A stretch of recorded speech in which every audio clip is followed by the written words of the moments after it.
We seek out your voices in venues small and large and medium, like today. There are microphones there. Don't get up yet, because there are some ground rules. We have about 15 or 20 minutes. I would like to hear from some people who have never been to this conference before, and if possible, to hear from different types of schools. So I'm not trying to do any social engineering here, and I apologize if it offends, but we have such a short time together, I may call out people who represent different perspectives. The other thing, and I'm sure you've all been in this situation, is the microphones only work if you ask a question. If you begin a speech, they turn off automatically.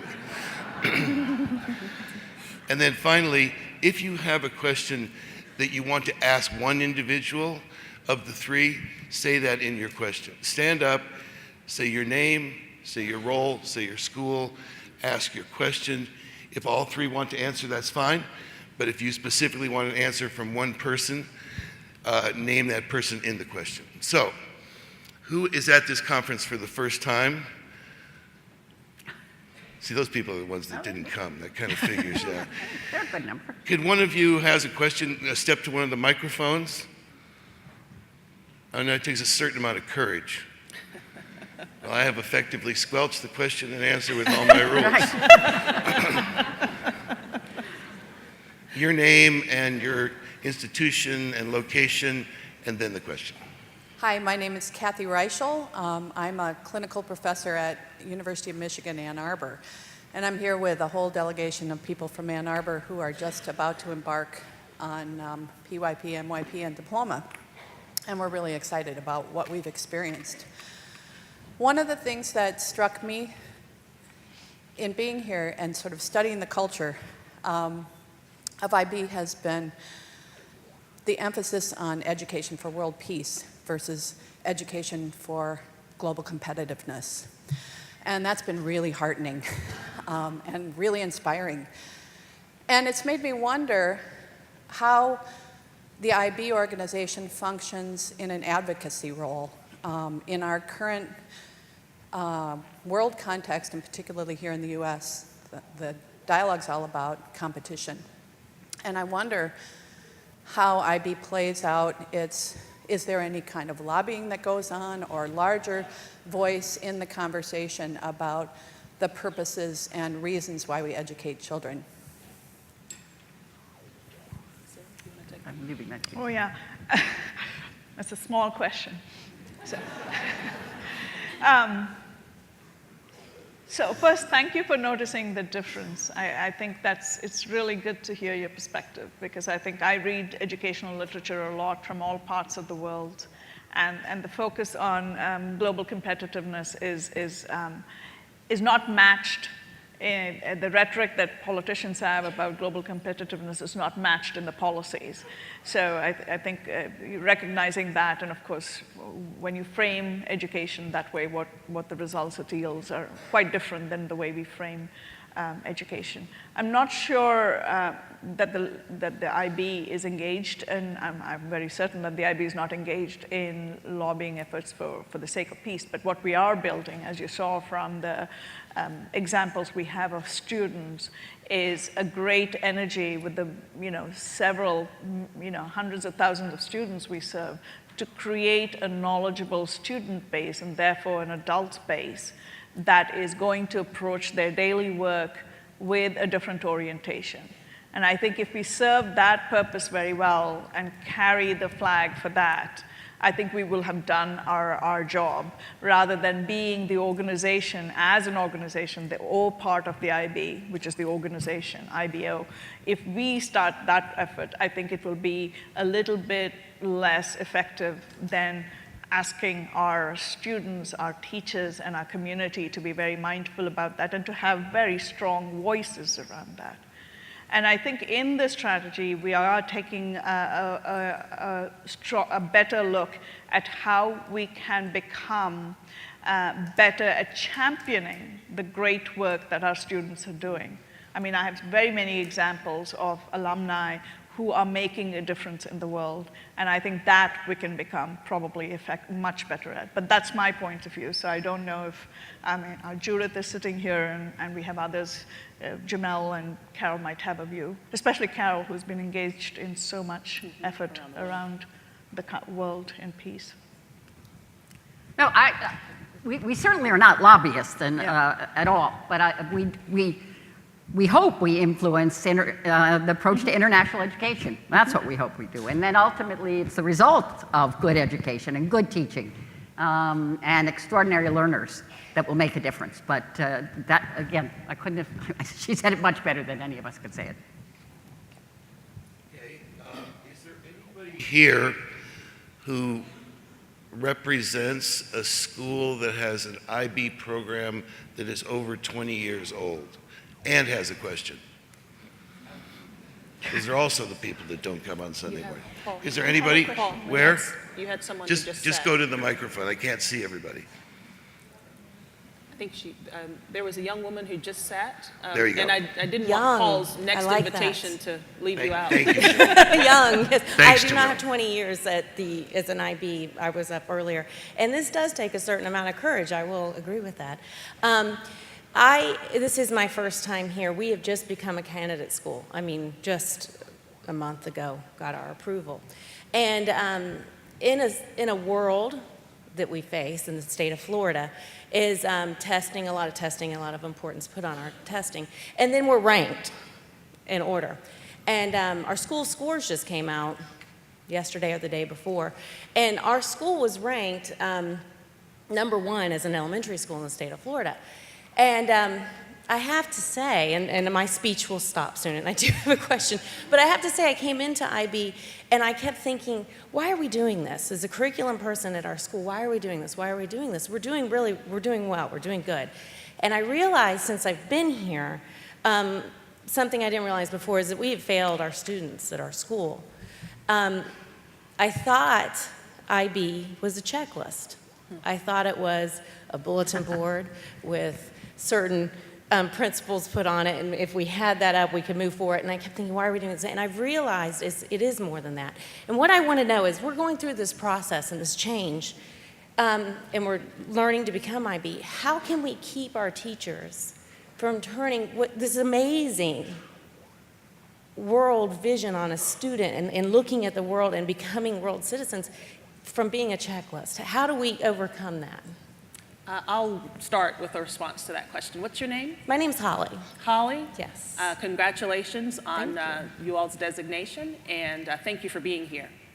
And it's a great question, because in Virginia, as across much of the United States, we are subject to the external ranking, and what does this mean? And when we are doing well, the question is, well, why do we need to do anything differently? Right. And I think I would suggest that the way you ensure that IB does not become relegated to a checklist is that you all, as a school, commit to a culture which embraces IB. If you do not do that early on, it will become, or will remain in some instances, referred to or believed to be a list of boxes that you check off each year, right, in this early stage, and then moving forward. If you don't take care of it early on, you run the risk of it becoming a checklist all along the way. I would also suggest that because any school has turnover, that there must be a commitment to, once that culture is established, or as it's being established, you have to ensure that everybody, or anyone who's new to your school, gets it. I heard someone in a session Friday, I think, say something about drinking the Kool-Aid. Keep a stash. Keep a stash. Keep it fresh, you know. But I say that jokingly, but it is true. It is a culture. And for schools that have been in for 20 years, I think it's easy to become, it's just something that we do without taking care that we explain why we do it, not just how we do it, but why we do it. That goes also not just to your staff, but also to your community as a whole. Parents at the elementary level, parents are going to be moving in and out. It has got to permeate your entire being. That would be my suggestion. This has made, and I've just been texting our principal back and forth, I mean, so excited for what we can do for these kids, and realizing that just because you're ranked here doesn't mean you've done everything for a kid. We have let kids down, and this is the answer. So we're very excited. The good news in and thank you for education- calling me young. The good news in education is that we're never done. You're right. Thank you. Thank you.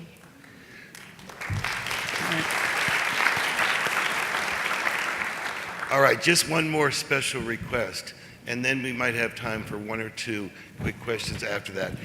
Is there anybody here who represents a school or a district that has at least 3 of IB's 4 programs present and has a question? Yes, Bill?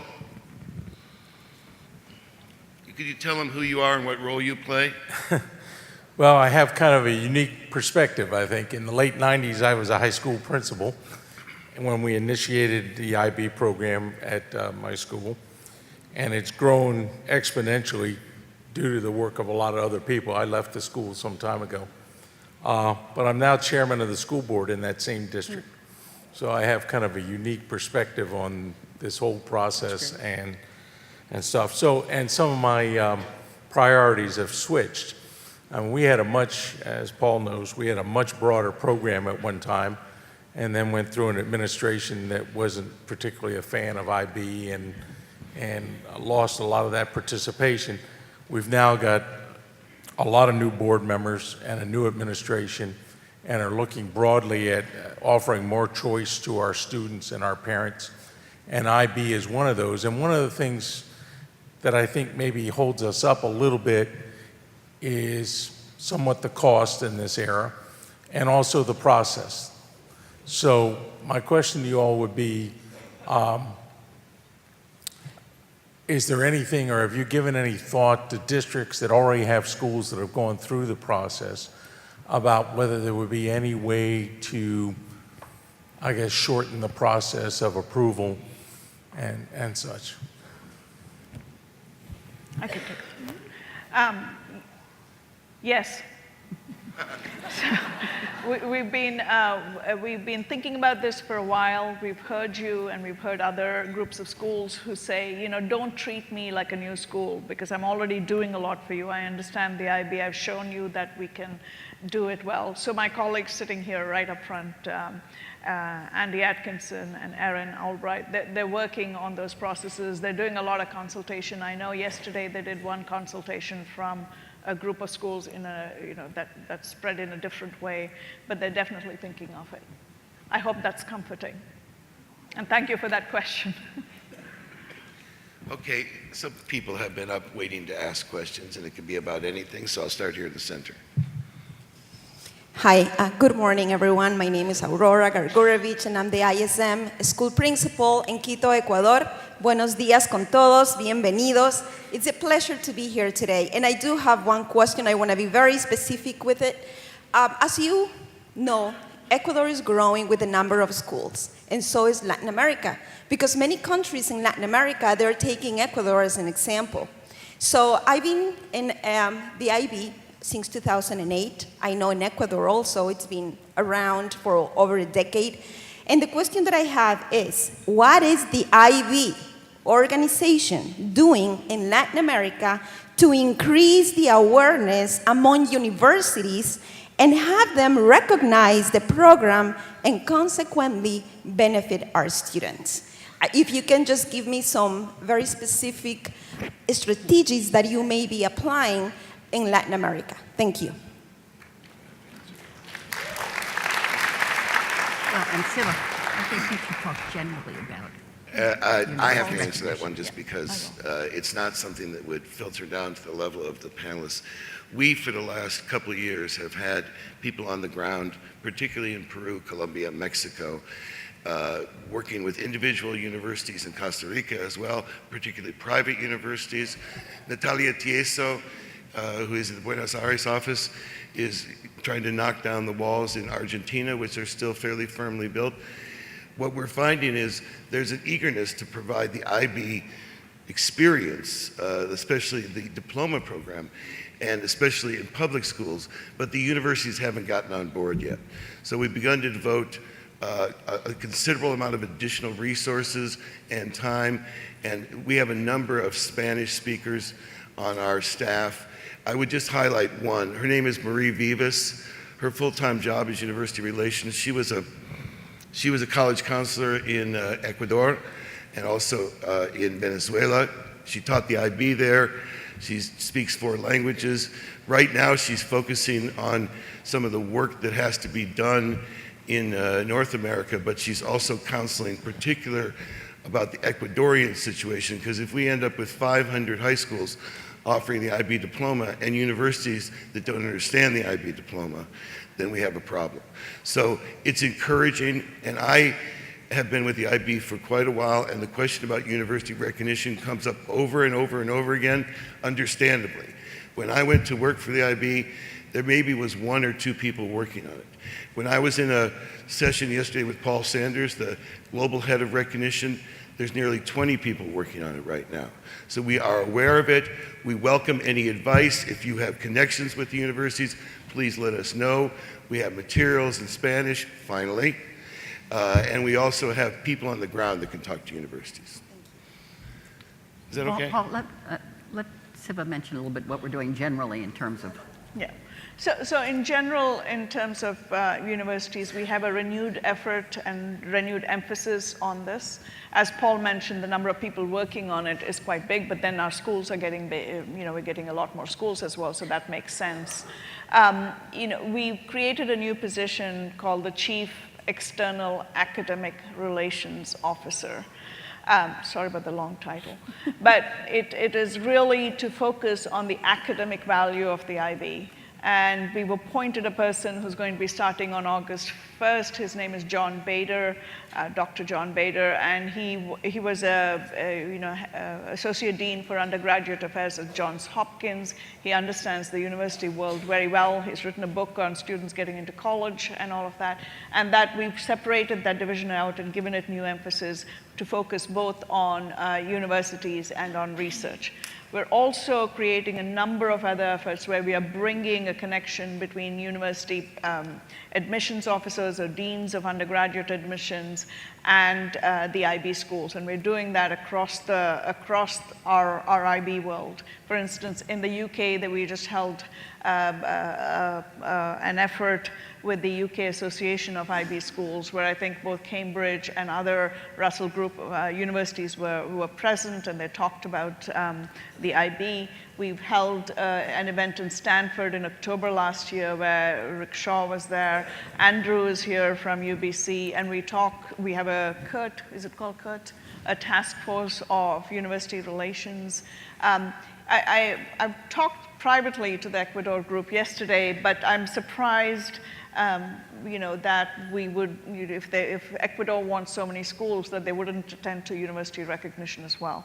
We have a similar countrywide effort going on in Japan, and Japan has made great efforts to ensure that the dialogue in the university is stimulated at the same time and that policies are changing. So I'm certain that the efforts in Ecuador will pay off equally as well. Unfortunately, we don't have any more time, but let me say this. I know about these 3 leaders. They pride themselves in accessibility. So they are here, they're available by email. If there's something particular that you need from the IB Americas team, I would recommend you email it to Drew.